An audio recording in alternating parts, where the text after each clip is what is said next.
नमस्कार, हमारा नाम है समरीन और आपने देखना शुरू कर दिया है लाइव सिटीज।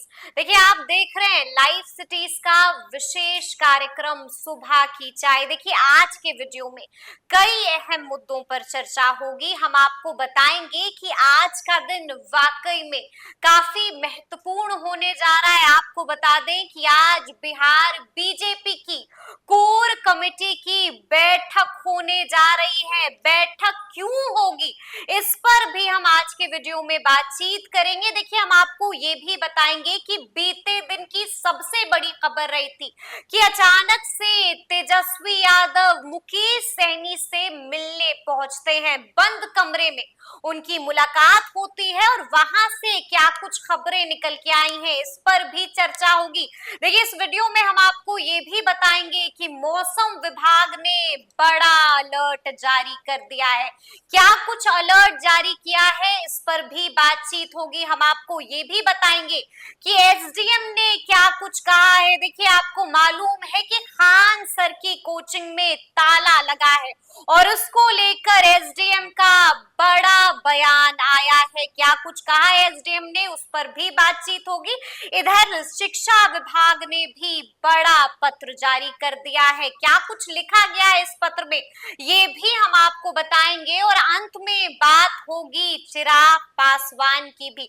तो आइए फिर बातचीत की शुरुआत करते हैं। तो इन मुद्दों पर सीधी बातचीत करने के लिए हमारे साथ सीनियर जर्नलिस्ट रवि उपाध्याय जी हैं। सबसे पहले बहुत शुक्रिया बातचीत के लिए। तो रवि जी, सबसे पहले हम आपसे जानना चाहेंगे, जैसा कि मैंने शुरू में ही कहा कि आज का दिन कई मायनों में काफी महत्वपूर्ण होने जा रहा है। आज बिहार बीजेपी की कोर कमेटी की बैठक हो रही है। बैठक की आवश्यकता क्यों पड़ी है? देखिए, निश्चित रूप से अभी जो एक विधानसभा का उपचुनाव होने जा रहा है जी, और यह जो है सो निश्चित रूप से भारतीय जनता पार्टी एनडीए के लिए यह लिटमस टेस्ट होगा, क्योंकि फाइनल से पहले सेमीफाइनल। बिल्कुल। तो ये फाइनल का मतलब तो कहने की जरूरत नहीं है कि विधानसभा 2025 का चुनाव होगा। उससे पहले इन 4 सीटों पर, जहां से कि लोकसभा में एमपी जीत करके गए हैं, वह सीट खाली हुई है। तो इस लिहाज से आपको 4 सीट खाली हुई है। तो 4 सीट में इंडिया ब्लॉक का 3 सीट है और 1 सीट जो है सो एनडीए का है, वह है हिंदुस्तानी आवाम मोर्चा इमामगंज की। जी। तो यह ऐसे में निश्चित रूप से तरारी, रामगढ़, इमामगंज और बेलागंज, तो ये 4 सीट पर उपचुनाव जहां होगा, उसके लिए मंथन, गहन मंथन चल रहा है।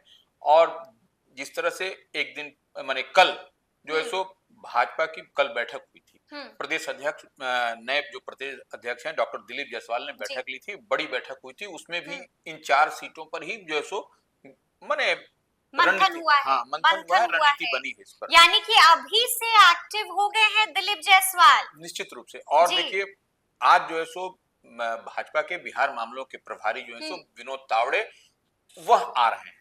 विनोद तावड़े भी आ जा रहे हैं पटना। वो आ रहे हैं और सीधे वो आएंगे हवाई अड्डा और वहां से वो भारतीय जनता पार्टी के प्रदेश मुख्यालय जाएंगे। वहीं पर जो है तमाम कोर कमेटी के जो भाजपा के सदस्य हैं, उसमें कोर कमेटी में तमाम केंद्रीय मंत्री भी हैं और जो भाजपा के कद्दावर नेता हैं, उन लोगों की भी वह कमेटी है। और इसी में पूरी तरह से एकदम इन 4 सीटों पर मंथन होगा कि कैसे यह जो 4 सीट है, वह चारों का 4 जो है सो सीट अपने पाले में एनडीए कर ले। इसी पर पूरी तरह से रणनीति बनती हुई दिखाई पड़ेगी। इसी पर पूरी तरह से रणनीति बनते हुए दिखाई देगी, क्योंकि देखिए, आपको भी पता है रवि जी कि रुपौली में क्या कुछ हुआ था। देखिए, रुपौली में बाजी मार ली थी, निर्दलीय मैदान में उतरे शंकर सिंह ने और उसके बाद जो कुछ भी हुआ वो भी हमने देखा है।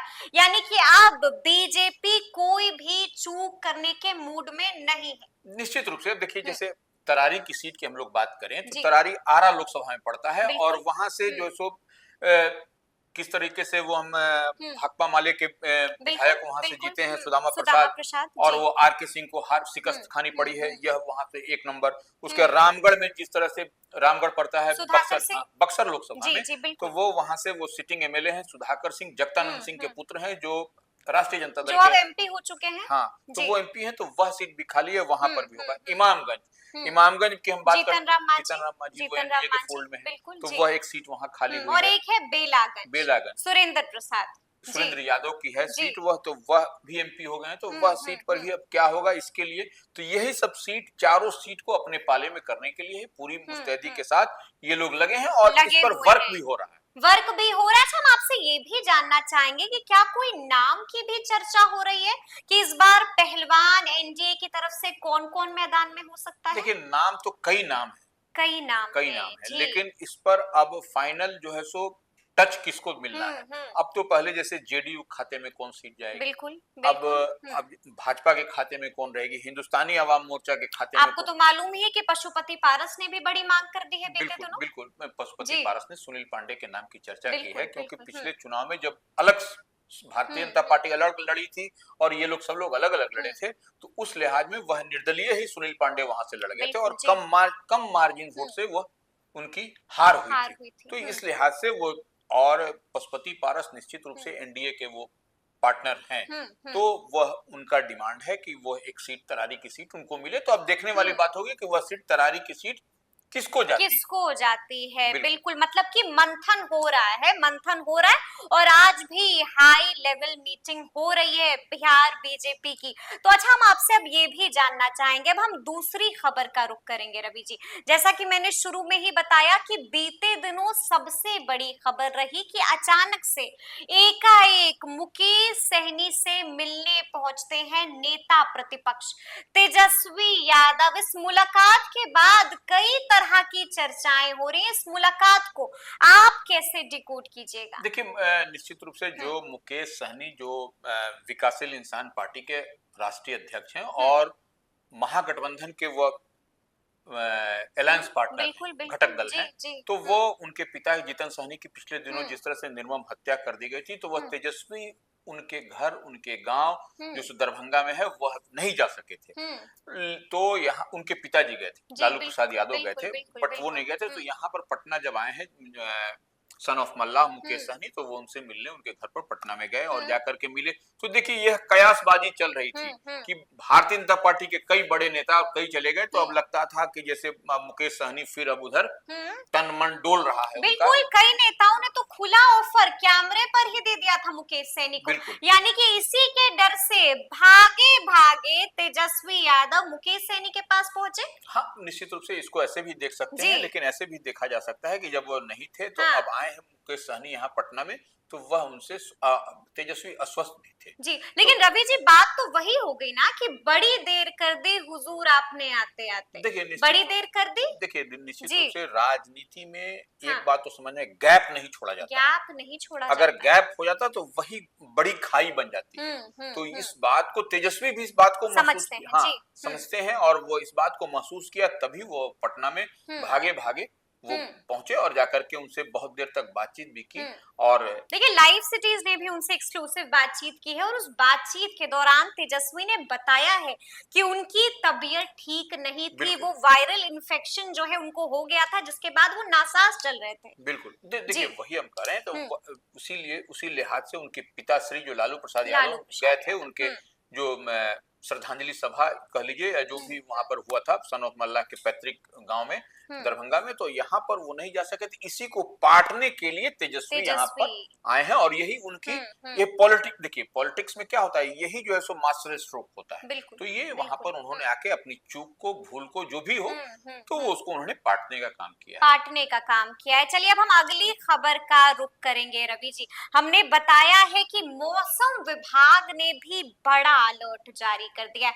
कहां अलर्ट है मौसम विभाग का? देखिए, मौसम विभाग जो फोरकास्ट करता है, अगले 24 घंटे का पूर्वानुमान होता है। तो ये अगले 24 घंटे के पूर्वानुमान में मौसम विभाग ने बताया है कि कहां कहां भारी बारिश होगी, भारी बारिश कहां होगी, और सामान्य से और वज्रपात कहां होगा, और सामान्य बारिश कहां होगी। तो ऐसे में कई ऐसे जिले हैं जहां पर कि आपको बारिश की चेतावनी दी गई है, और उसमें कहा गया है कि हरे भरे वृक्ष के नीचे न रहें, आप एहतियात बरतें, एहतियात बरतें और घर से जरूरत पड़ने पर ही निकले।